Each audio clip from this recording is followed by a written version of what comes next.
তোমারে ভাল লাগে না কোরআন পড়া, ভাল লাগে না তিলাওয়াত, সেই তিলাওয়াত শোনাই দিল তোমারে।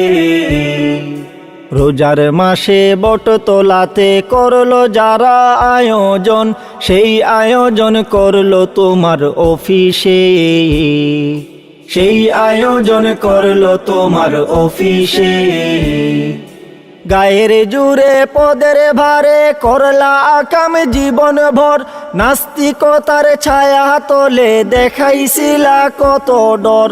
গায়ের জুড়ে পদের ভারে করলা আকাম জীবন ভর, নাস্তিকতার ছায়া তলে দেখাইছিলা কত ডর। এখন কত সুন্দর দৃশ্য দেখলাম আহারে, সেই আয়োজন করলো তোমার অফিসে। তোমারে ভাল লাগে না কোরআন পড়া, ভাল লাগে না তিলাওয়াত, সেই তিলাওয়াত শোনাই দিল তোমারে। রোজার মাসে বটতলাতে করলো যারা আয়োজন, সেই আয়োজন করলো তোমার অফিসে, সেই আয়োজন করলো তোমার অফিসে।